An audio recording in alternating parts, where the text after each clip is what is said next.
In 493 BCE, the Roman Senate faced a problem that should have ended their experiment before it truly began.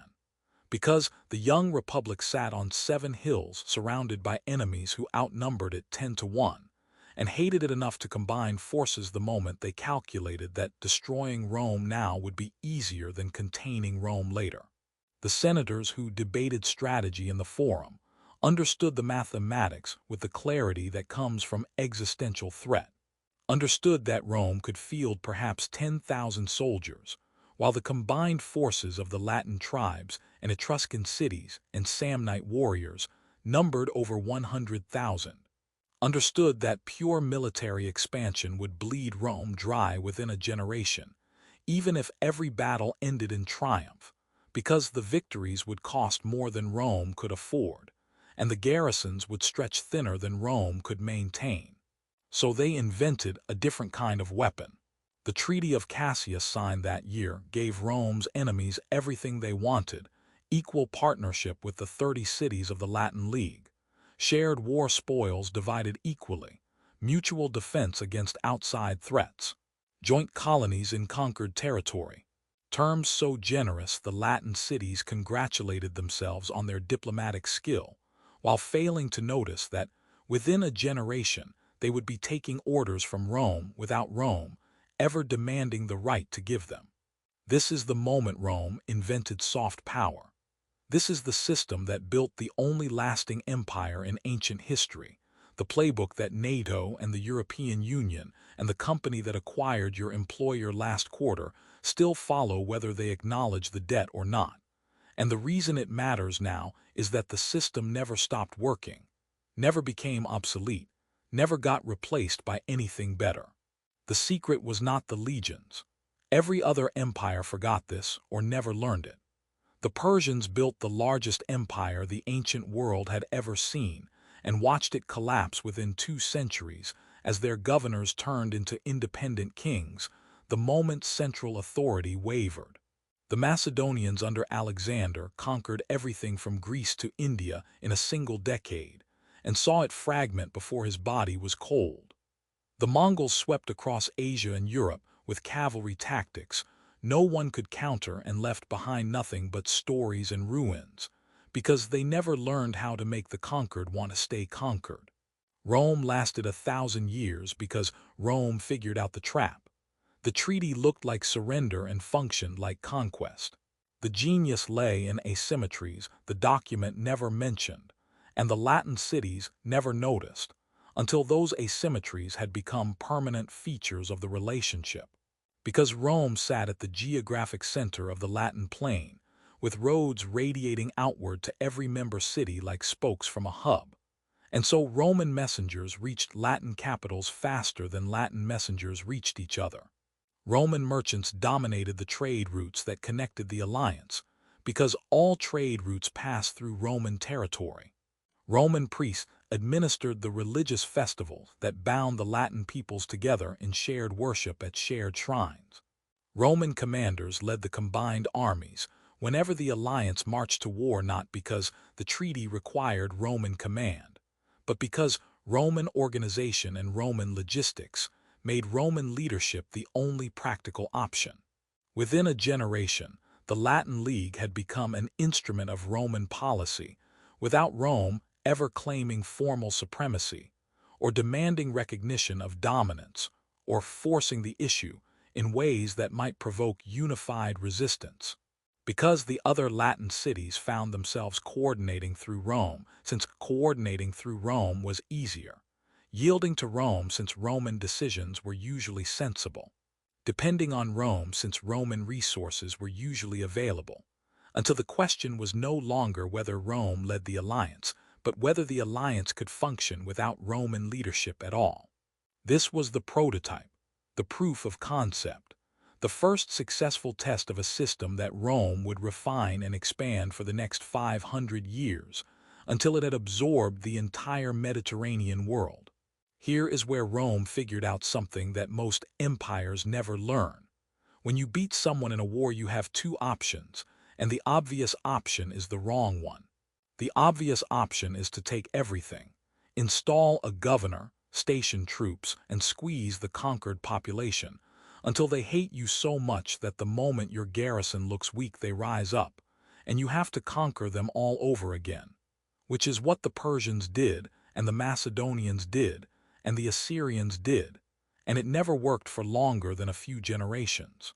Rome invented a third option that looked like weakness and functioned like a trap. If a city had not fought Rome, Rome offered partnership terms that seemed genuinely equal: mutual defense obligations, shared military campaigns, joint decision-making on common enemies. Terms so generous that the other cities' leaders congratulated themselves on their diplomatic skill, while failing to notice that Rome always ended up leading the combined armies, and Rome always ended up controlling the trade routes, and Rome always ended up making the decisions that mattered. Not because the treaty required Roman dominance, but because Roman geography and Roman organization made Roman leadership the practical default. If a city had fought Rome and lost, the treaty got harsher but still stopped short of the obvious option, still left local governments running local affairs, still preserved local laws and local gods and local customs, still allowed the defeated population to feel like something other than slaves while taking away just enough independence to prevent any future threat. This was the insight that changed everything. The realization that a population allowed to keep its identity will accept subordination, that a population stripped of its identity will fight to the death to escape. This was not mercy. This was engineering. Here is the part that changes how you see everything else. A population that feels subjugated will rebel the moment the garrison looks weak, will remember every humiliation and every extraction and every insult, until the accumulated grievances overflow into violence that no amount of military force can permanently suppress. While a population that feels integrated will defend the system that includes them, will calculate that rebellion risks losing benefits that loyalty preserves, will identify its own interests with the interests of the power that absorbed it. And Rome understood this calculation and built an empire on it while everyone else forgot or never learned. But Rome went further than any empire before or since, with an innovation so counterintuitive that contemporaries dismissed it as weakness and modern historians often overlook it entirely. Rome gave away the one thing every other power hoarded, turned citizenship into a weapon that made the conquered want to stay conquered. And the implications of this single decision changed everything about how empires could function. Every other empire said you are either one of us or you are not, and you can never become one of us no matter what you do, which meant the conquered had no reason to stop resenting their conquerors, and every reason to rebel when the opportunity arose. Rome said you can become one of us, and here is exactly how you do it. The city of Tusculum was the test case in 381 BCE. Tusculum had briefly allied with Rome's enemies, and the traditional response would have been punishment, garrisons, tribute, systematic humiliation to remind everyone of the price of defiance. Rome offered citizenship instead. Tusculan nobles could now hold Roman offices. Tusculan soldiers could serve in Roman legions and share in Roman conquests. Tusculan merchants could access Roman markets on the same terms as Romans born on the 7 hills. And every other Latin city watched this transformation happen and started calculating whether loyalty to Rome might advance their interests faster than independence ever could, whether the benefits of becoming Roman outweighed the satisfactions of remaining separate. This was the ladder Rome built, and the ladder that made Roman expansion different from every expansion that came before, a hierarchy of statuses that ambitious communities and ambitious individuals could climb through service and loyalty. From hostile neighbor to allied state to treaty partner to citizenship, without voting rights to full citizenship with all its privileges and protections and possibilities, which transformed the relationship between Rome and its subjects from the sterile dynamic of domination and resistance into the productive dynamic of aspiration and advancement, and gave the conquered something no previous empire had offered them: a stake in Roman success, a path toward Roman membership, a reason to defend Roman interests as if those interests were their own because Roman interests had become their own. Modern corporations use the same structure when they acquire competitors, entry-level to management to partnership to equity stake, and the logic is identical because the Romans invented it. The colonies Rome planted across Italy served diplomatic purposes that modern observers often mistake for purely military strategy. Because these settlements looked like garrisons and functioned like garrisons in emergencies, but their real purpose was transformation rather than occupation. And Roman colonies established Roman presence in newly acquired territories, while creating networks of obligation and communication that extended Roman influence far beyond any garrison's ability to project force. Communities of Roman citizens who retained their citizenship and their voting rights and their legal protections and their connection to Rome while building new lives in distant territories, who intermarried with local populations and raised children who spoke Latin and worshipped Roman gods and thought of Rome as their true home, who taught Roman customs to non-Roman neighbors and served as permanent ambassadors of Roman civilization in regions that Roman legions visited only in wartime. The Via Appia stretching south from Rome toward Capua across the Pontine marshes and through the Campanian hills carried more than soldiers and supplies, more than the military traffic that justified its construction, because it carried the constant flow of merchants and messengers and migrants and ideas that wove the Italian peninsula into a single economic and cultural system, with Rome at its center. A system that made independence from Rome increasingly expensive for any community that depended on Roman roads for the trade that paid its bills, Roman markets for the prosperity that kept its population fed, Roman law for the contracts that governed its commerce, Roman protection for the security against raiders and rivals that allowed normal life to continue. But here is the test that proved the system actually worked. Hannibal crossed the Alps in 218 BCE, expecting to destroy Rome by turning Rome's own allies against it. He had studied Roman expansion carefully and concluded that no alliance could survive what he was about to do to the Roman army, that centuries of Roman domination must have created reservoirs of resentment waiting to overflow, that his victories would trigger a cascade of defections that would isolate Rome from the manpower it needed to continue fighting. The catastrophe at Cannae should have proved him right. 50,000 Roman soldiers died in a single afternoon, trapped in a double envelopment that military academies still study as the perfect battle of annihilation. And the road to Rome lay open, and the Roman field army had ceased to exist, and every calculation of military logic said Rome was finished. What happened next is the part that matters. The defections Hannibal expected never came. The Latin colonies held because their populations were Roman citizens who calculated that Carthaginian victory would cost them everything Roman citizenship had given them. The Italian allies held because they calculated that Roman defeat might free them from Roman obligations, but would also free them from Roman protection, would exchange a master they understood for a master whose promises might prove worthless. This is the moment that proves everything else in this video. 2 centuries of diplomatic engineering had made Rome's allies calculate that their own interests aligned with Roman survival, had made them defend Rome not because they loved Rome, but because they needed Rome, had converted what should have been a military question into an economic question that had only one rational answer. The system absorbed a blow that should have been fatal and bought Rome the time to rebuild its armies and eventually destroy Carthage entirely. The cities that did defect to Hannibal discovered what Roman friendship meant when Roman armies returned with the systematic determination that characterized every Roman military operation.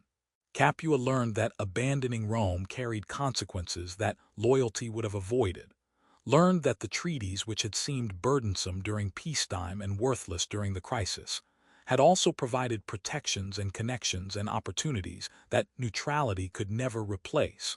Learned that Roman memory was long and Roman patience was limited, and Roman vengeance was thorough.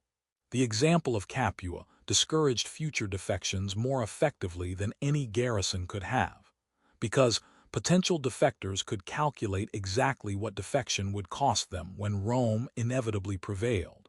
As Roman power expanded beyond Italy into the wider Mediterranean world, the diplomatic system evolved to accommodate relationships with kingdoms and cultures that could not be absorbed through citizenship grants or integrated through colonial settlement. Kingdoms in the eastern Mediterranean that had their own ancient traditions and their own sophisticated governments and their own expectations of how great powers should conduct themselves. Kingdoms whose cooperation Rome needed for commerce and stability and access to the trade routes that connected the Mediterranean to India and China. The Greek cities presented Rome with a problem that military force could not solve, because the Greeks had something Rome wanted that conquest would destroy. The Greeks were the intellectuals of the ancient world, the people who invented philosophy and drama and democratic politics and scientific reasoning, the people whose language educated Romans had to learn if they wanted to be taken seriously, the people who considered Romans to be well-armed barbarians regardless of how many battles Roman legions won. Rome could conquer Greece militarily in a single campaign. Rome could not conquer Greek culture at all, and Greek culture was what Rome needed. So Rome did something that still works today, something that every tech company that acquires a startup practices, something that every empire that wants access to expertise it cannot develop internally eventually learns. Rome pretended to be the junior partner. Roman generals in Greek territory presented themselves as admirers of Greek civilization, who wanted to learn from Greek wisdom, as liberators who had come to free the Greeks from Macedonian domination rather than replace it with Roman domination, as students rather than conquerors, as patrons of Greek art and philosophy who sought partnership rather than subjugation. And the Greeks believed it because the Greeks wanted to believe that their cultural superiority translated into political equality, with the barbarians who happened to have better armies. The declaration at the Isthmian Games in 196 BCE became one of history's great theatrical performances of soft power, a demonstration that Rome understood the importance of symbols and emotions in managing subject populations, because a Roman herald announced that Rome was granting freedom to the Greek cities previously subject to Macedonian control. And the assembled Greeks wept and cheered and rushed to touch the Roman general Flamininus, as if he were a liberating god rather than an imperial administrator who had calculated exactly how this gesture would serve Roman interests. The emotion was real, the freedom was not. Roman freedom meant freedom under Roman supervision, freedom to conduct local affairs without Macedonian interference, but also without challenging Roman interests. Freedom to trade and worship and govern according to local customs, as long as local customs did not threaten Roman hegemony. Freedom that could be revoked the moment a Greek city pursued policies that Rome considered threatening, because the freedom was a Roman gift, and Roman gifts came with Roman conditions. The Greeks had exchanged one form of subordination for another form that felt less oppressive, because it came wrapped in the language of liberation and partnership and mutual respect, had traded Macedonian masters for Roman patrons who pretended that patronage was friendship. The client kingdoms across the eastern Mediterranean revealed the most sophisticated version of Roman control, a system so elegant that the people being controlled often did not realize they were being controlled until it was far too late to do anything about it. Here is how it worked.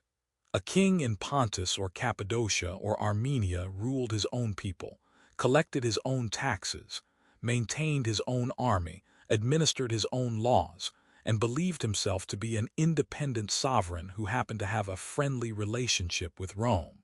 But that king could not make alliances Rome had not approved, could not make war on neighbors Rome had not designated as enemies, could not choose his own successor without Rome's blessing, could not do anything important without checking with Rome first, and these constraints accumulated so gradually that by the time the king noticed them, the constraints had become the permanent architecture of his reign. The genius was in how Rome shaped the next generation. The sons of client kings traveled to Rome as guests, which meant hostages whose presence guaranteed their father's good behavior, and these princes received Roman educations that taught them to think like Romans, to value what Romans valued, to see their own cultures through Roman eyes, to form friendships with the Roman aristocrats who would later sit in Senate and make decisions about their kingdoms. They returned home as thoroughly Roman men who happened to rule non-Roman populations, men who felt more comfortable speaking Latin than their native languages, men who turned to their Roman friends for advice on governing their own people, men whose loyalty to Rome was not coerced, but genuine because Rome had made them into Romans before sending them home to rule. Modern intelligence agencies call this elite capture, the process of turning a foreign country's leadership into assets who serve your interests while believing they serve their own. And the Romans invented it 2,000 years before the CIA existed. The economic leverage Rome accumulated through its control of Mediterranean trade networks gave Roman diplomats tools for managing client relationships that required no legions and left no bodies, and generated no martyrs around whom resistance could coalesce. Because client kingdoms depended on access to Roman markets for the trade that enriched their treasuries, depended on Roman merchants for the luxury goods that client kings distributed to maintain their own patronage networks, depended on Roman financiers for the loans that covered the gap between what client kingdoms earned and what client kings needed to spend to maintain their positions. Rome could discipline troublesome clients through commercial pressure alone, could orchestrate economic difficulties that undermined domestic support for anti-Roman policies without deploying a single soldier, could make independence from Rome synonymous with impoverishment and instability, until client kings concluded that cooperation with Rome was simply good governance. But the system contained tensions that would eventually crack it open. The province of Asia carved from the wealthy kingdom of Pergamon demonstrated how client relationships could deteriorate catastrophically when Rome replaced indirect extraction with direct administration. Because the last king of Pergamon bequeathed his kingdom to Rome in 133 BCE, since he had no heir and preferred Roman succession to civil war. And Roman administrators arrived to discover that managing a wealthy province required bureaucratic capabilities Rome had never developed when client kings handled the messy details of actual governance. The publicani who contracted with the Roman state to collect Asian taxes became instruments of extraction that operated without the moderation that client kings had previously provided, became visible symbols of Roman greed that appeared in every town and village demanding payment, became the face of Roman rule in ways that distant senators and generals had never been, became the source of grievances that accumulated year after year, until the accumulated grievances found an outlet. Mithridates of Pontus offered the Asian Greeks an alternative to Roman rule, and 80,000 Roman and Italian residents died in a single coordinated massacre across the cities of Asia Minor, slaughtered by their neighbors in an explosion of resentment that demonstrated how quickly diplomatic capital could evaporate when the systems that had generated goodwill were replaced by systems that prioritized extraction over integration. Rome defeated Mithridates eventually after 3 wars that spanned decades and consumed resources that diplomatic management had previously conserved. But the victory required the permanent militarization of the eastern frontier that diplomatic relationships had previously made unnecessary, required the transformation of client kingdoms into garrison provinces that cost more to administer than they yielded in revenue, required Rome to become the kind of occupying power it had spent centuries avoiding becoming. The social war in 90 BCE revealed the system's final irony. The Italian allies who had fought alongside Rome for centuries, who had held firm when Hannibal offered them freedom, who had bled at Cannae and Zama and Pydna, finally demanded what Rome had always promised but never fully delivered. They wanted citizenship.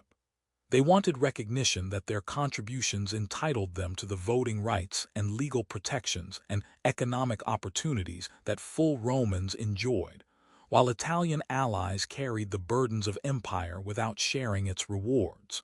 Rome had spent 2 centuries telling subject peoples that loyal service would earn full membership, and the Italians had believed it, and now Rome had to either make good on the promise or admit the promise had always been a lie. The war that followed killed more Romans and Italians than Hannibal had killed at Cannae. Rome won the war militarily, but lost the argument politically. The Senate extended citizenship to all Italian allies in 89 BCE, and transformed the peninsula from a collection of allied states with varying degrees of privilege into a unified Roman territory, whose inhabitants were all citizens of a single republic, with a single set of rights and a single political identity, which meant the diplomatic system that had built Roman power over 2 centuries was ultimately replaced by the direct administration and universal citizenship that the diplomatic system had originally been designed to avoid. Replaced not because the system had failed, but because its success had created expectations that only its abolition could satisfy. But this was not failure. This was success so complete it made itself obsolete. The citizenship grants that absorbed Italy became the template for absorbing Gaul and Spain and Africa, and the eastern provinces over the following centuries became the mechanism through which Rome converted the Mediterranean world from a collection of subject territories into a unified civilization, whose inhabitants increasingly identified as Roman regardless of where their ancestors had been born, regardless of what languages their grandparents had spoken, regardless of what gods their great-grandparents had worshipped. The Edict of Caracalla in 212 CE extended citizenship to virtually all free inhabitants of the Roman Empire, and marked the final triumph of the diplomatic principle that had begun with the Treaty of Cassius in the Latin Hills 700 years earlier.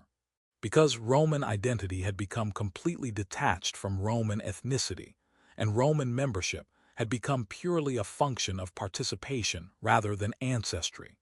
Because Roman civilization had absorbed so many peoples and so many cultures and so many traditions that the distinction between Roman and non-Roman had lost virtually all practical meaning. The legions march in memory across fields they pacified 20 centuries ago, their standards catching sunlight that no longer falls on Roman territory, their formations advancing toward frontiers that no longer exist. But the real Roman army was always the diplomatic corps who crafted agreements that looked like partnerships and functioned as subordination, who granted citizenship that transformed enemies into stakeholders, who managed client kings and kept them dependent on Roman approval, who arranged marriages that bound dynasties together, who accumulated advantage with a patience that understood empires are built not in battles, but in the decades between battles, in the slow conversion of the defeated into the invested, in the steady replacement of independence with integration. This system never stopped. Here is what Rome invented that you live inside right now.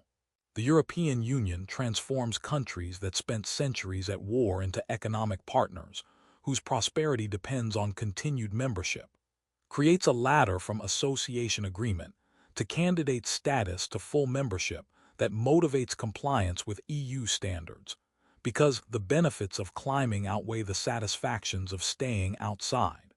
NATO binds militaries into integrated command structures, where withdrawal becomes logistically unthinkable, because the dependencies have become load-bearing.